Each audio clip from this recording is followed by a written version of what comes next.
Jesus stood at the grave of Lazarus and Jesus wept. This morning I want to tell you why I think Jesus wept. Because he didn't have to weep. He knew Lazarus was going to rise from the dead. He knew that this party was going to end well.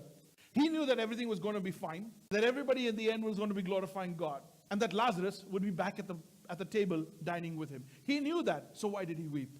He knew that they were going to believe and they were going to be saved. And that Lazarus was going to be back. Why did he weep? He could have mocked the ones who were crying. He could have mocked those who were cynical and said, you don't understand who I am. Let me prove to you who I am. And he could have come in all his majesty. But he stood there feeling the pain, feeling the loss. He let it get to him. In human frailty firsthand, Jesus experienced the death you and I live under. Most of us have learned to cope with it, and now we call it life, but God calls it death. You don't know the power of spiritual oneness with God. You don't know what it's like to be in total, uninterrupted, unbroken fellowship with God. Jesus knows that, and he sees firsthand the frailty of human tragedy.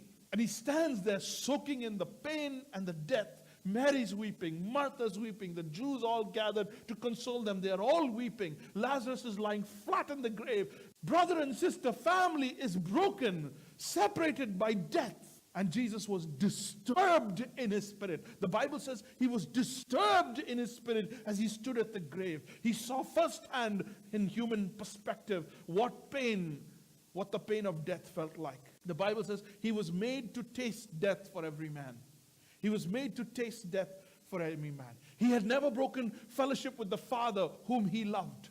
He and the Father, he said, we are one. From the beginning of time, we have been together. And the Word was God, and the Word was with God from the beginning. My Father and I are one. They were so close. They were tied in. He prayed to the Father every day. He said, if your will be done. And he walked with him and he listened to him. I do what my Father tells me to do. And whatever my Father tells me to do, I do it. I don't do anything that the Father doesn't tell me to do. And I have come that the world may know that I love the Father, and then I do exactly as he says. My Father and I are one. He tells me something, I tell him something. And we both, and my Father, my Father, my Father, my Father, my Father, my Father, my Father, my Father.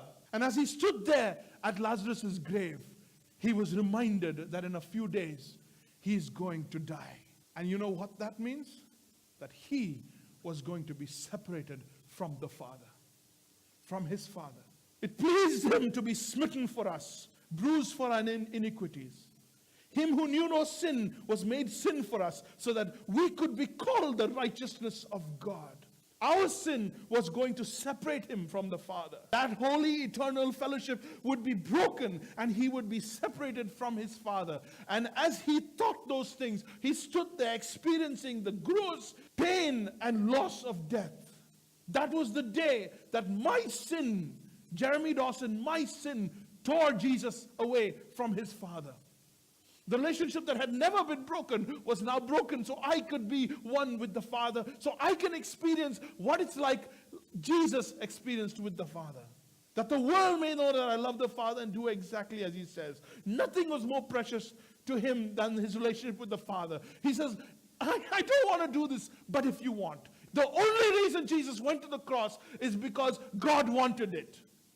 Otherwise, there is no reason why he would walk away from his Father. You and I have walked away from our Father. You and I are okay with a broken relationship with God. You and I are fine with sin. You and I are fine with broken fellowship. But Jesus was not fine. And he stood there. He stood there remembering all our sin is going to be placed on him. And that he had to face a cup and drink a cup of suffering and death.